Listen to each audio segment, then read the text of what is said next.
Rumors point to Google canceling the Nexus program already. No Nexus 6. Leaked images show a possible iPad Pro in the works. And we get a ton of leaks of the next Galaxy smartphones in the works. I'm Jaime Rivera, and in a perfect world we would all select which day we want it to be Friday, and I would just multiply it. This is Pocket Now Daily.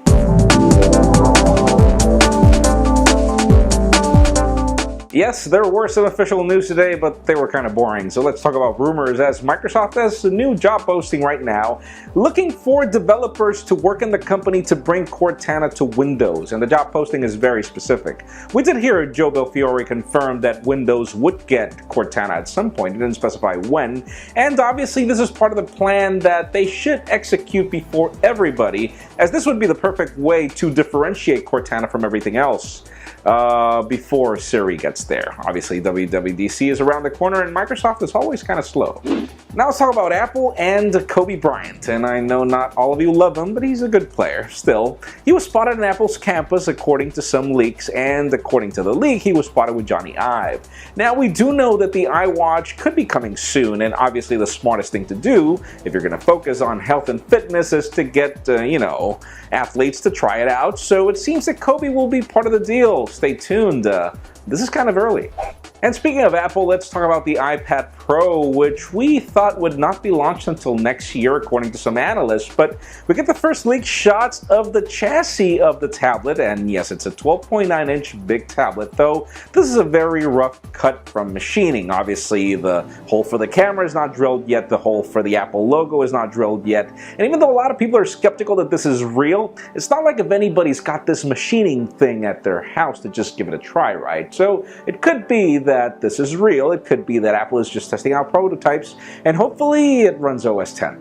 Now let's talk about Samsung, and boy do we have a lot, as famous tipster Eb Leaks was on a roll today. First of all, he found a lot of the code names and carriers that will be carrying a lot of the Galaxy phones in the future. We've got the Galaxy S5 Prime, we've got the Galaxy S5 Active/Sport, we've got the Galaxy Mega 2, and we've even got a variant of the Gear also in these code names and carrier listings, and I could take all day just giving you the list.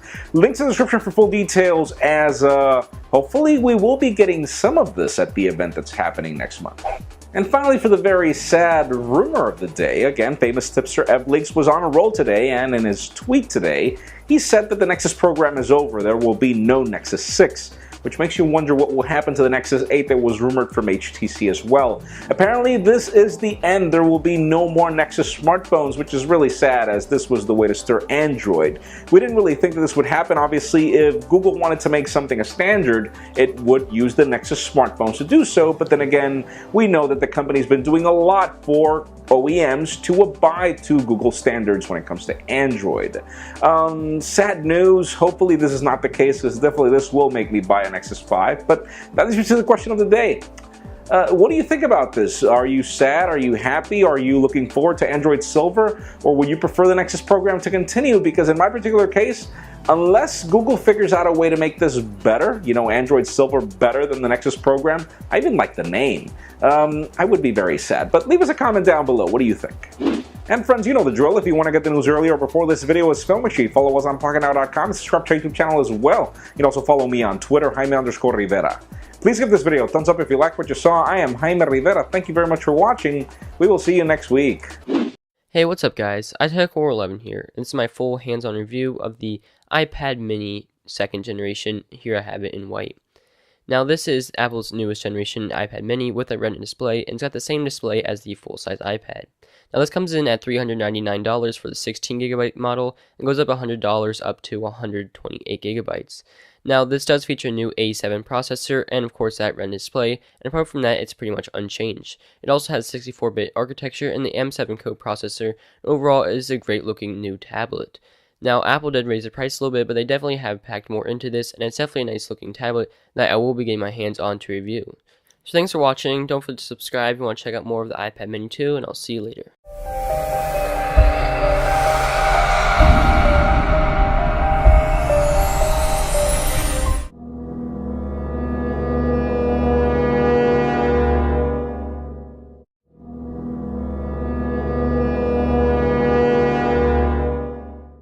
What's up guys, back with another video. Today's video is the full review of the Apple iPad Air.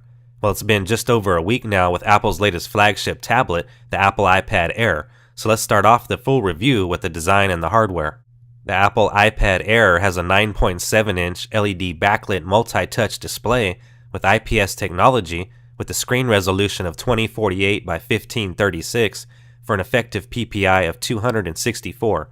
The iPad Air is 9.4 inches high and weighs only 1 pound, making it the lightest full-size tablet in the world, and comes with Apple's new A7 chip with a 64-bit architecture and an M7 Motion coprocessor, and ships with Apple's new mobile operating system, iOS 7. A new addition to the Apple iPad Air's internals include Bluetooth 4.0, Wi-Fi 802.11 A, B, G, and N, along with the new MIMO support, which enables 2 antenna signals in and 2 antenna signals out of the device for a faster overall speeds and connectivity. I have been using the Apple iPad Air extremely heavy for the past week, and I'm happy to let you guys know that the battery life on the iPad Air is excellent. Next up, I ran a quick speed test via speedtest.net, and I'd have to say that I'm very pleased with the scores and the speed. Next up was web scrolling and pinch to zoom features, which worked perfectly and flawlessly on the iPad Air. Next up was YouTube video playback, and this is probably something I do the most on my iPad, and I have to say I'm extremely pleased with the Retina display. Next up was the front and rear camera quality. I don't plan to use the camera too often, however, if there is a need to quickly capture something, the camera optics deliver very sharp photos and video. Next up is gaming, and gaming is awesome on the Apple iPad Air. With Apple's new A7 chip and M7 Motion coprocessor, the graphics and the speed on the Apple iPad Air is amazing. The gameplay is just beautiful on this big Retina display, and there is no loss of frame rates, no lag, even with games that intensely use the GPU. Apple has added 2 stereo speakers to the bottom of the Apple iPad Air, which helps second you in the gameplay. Lastly, should you upgrade? If you have the Apple iPad 3rd generation or below, I would say this is a solid upgrade for you. The 4th generation would not be such a big upgrade, but yet it's still a nice upgrade. You're going to get 2 stereo speakers, you're going to get thinner bezels, you're also going to get Apple's new A7 chip that's 64-bit, as well as the new M7 Motion coprocessor. You're also going to get one of the best features of the new iPad Air, and that is how light it is. It is only now 1 pound. And I would have to say that I highly recommend this tablet to everybody out there who's looking to enter the tablet market or is looking to upgrade to the latest device. With Apple naming this new iPad the iPad Air, is there going to be an Apple iPad Pro in the future? There is said to be an Apple iPad Pro 12-inch in the works, but only time will tell. I'm giving away an Apple iPad Air and a Retina display Apple iPad mini here on the channel. I'm going to go ahead and drop a link down in the description to the giveaway video. Be sure to enter for your chance to win a free Apple iPad Air or a free Retina display Apple iPad mini. Anyways guys, that's going to wrap this one up for me. This has been the Apple iPad Air full review. Leave me a comment down in the comment section and let me know what you guys think about the Apple iPad Air. If you're not yet a subscriber to the channel, now's a great time to do so. Drop a thumbs up down below. As always, thank you guys for watching, and I'll see you guys on the next one.